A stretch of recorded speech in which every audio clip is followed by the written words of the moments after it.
Number से match नहीं होगा और एक के आधार में जो डाटा है वो दूसरे के आधार के डाटा से मैच कभी भी नहीं हो सकता है। क्योंकि हर एक आदमी अपने आप में अद्वितीय है। इसी प्रकार भारत सरकार और बिहार सरकार ने एक फैसला लिया है कि हम स्टूडेंट के लिए एक कार्ड बनाएंगे जिसको अपार कार्ड बोलते हैं। ठीक, क्या बोलते हैं? अपार कार्ड। ये कार्ड स्टूडेंट के लिए बनेगी, पहली से लेके और 12वीं तक अपने यहाँ बनेगी। बाकी उच्च शिक्षा में भी ये अपार कार्ड बन रहा है। इन अपार कार्ड को बनाना बहुत ही आवश्यक है। इसमें आपके एकेडमिक जो आपकी शैक्षणिक विवरण है वो समस्त शैक्षणिक विवरण एक ही कार्ड में होगा।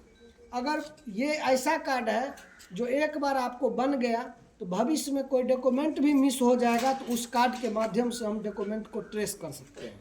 और आपकी समस्त एजुकेशन का डिटेल्स जो भी आपने जहाँ पर पहली से लेकर के और जब तक आप पढ़ाई किए, 10th हो, 12th हो, ग्रेजुएशन हो, पीजी हो या उससे भी ऊपर की शिक्षा हो, पीएचडी हो, समस्त शैक्षणिक विवरण उस अपार कार्ड में रहता है। तो इसीलिए सरकार ने अपार कार्ड को पहली क्लास से ही बनाना स्टार्ट कर दिया है।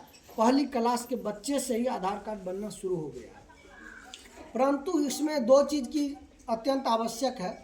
जो एक तो आपका आधार कार्ड, क्योंकि उसी आधार कार्ड से आपको यूनिकली आइडेंटिफाई कर लिया जाएगा, मतलब अद्वितीय पहचान बन जाएगी कि ये आधार कार्ड ए व्यक्ति का है और ये दूसरे का नहीं हो सकता है। और वही ए व्यक्ति का उसी के पैरेलल अपार कार्ड बनेगा जो दूसरे बी व्यक्ति का नहीं हो सकता। इसीलिए उस अपार कार्ड के लिए एक तो अपना आधार कार्ड और एक किसी माता या पिता में से किसी एक का, ध्यान से सुन लो, एक तो अपना आधार कार्ड और दूसरा माता और पिता में से किसी एक का, पिताजी का हो तो पिताजी का, माताजी का हो तो माताजी का, किसी एक का आधार कार्ड की आवश्यकता है।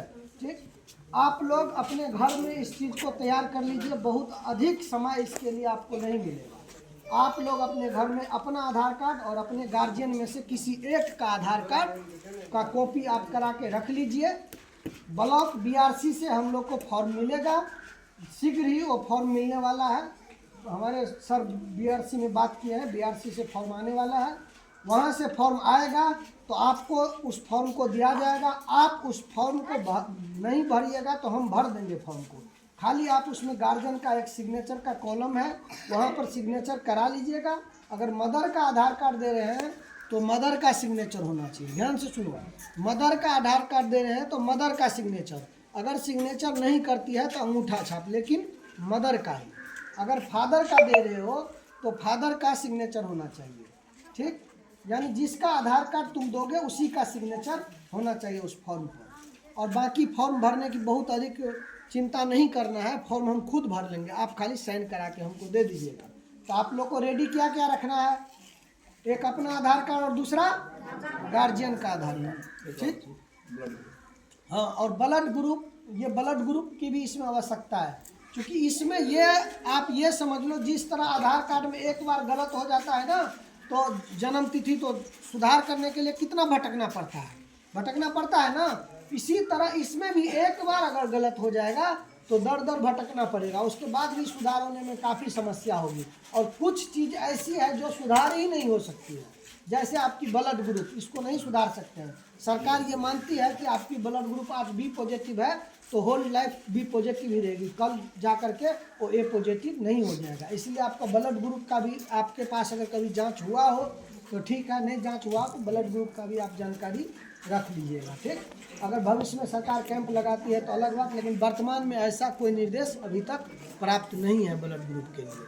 ठीक, तो आप इन चीज़ों को तैयार करके रखिए अपने पास। जब भी यहाँ से आपको फॉर्म मिलेगा उन फॉर्म के साथ आप संलग्न कर अपने और अपना आधार कार्ड और अपने गार्जियन में से किसी एक का आधार कार्ड संलग्न कर फॉर्म को अविलंब जमा कर दीजिएगा। जो 9वीं 10वीं 11वीं 12वीं के बच्चे हैं वो विशेष कर ध्यान दें, क्योंकि आपका 10वीं का जब रिजल्ट आएगा तो वो रिजल्ट उस चीज़ से लिंक रहेगा। इसीलिए आप तो एकदम उसका व्यवस्था कर ही लीजिए जो आपको कोई भविष्य में समस्या नहीं हो। ठीक है, थैंक यू।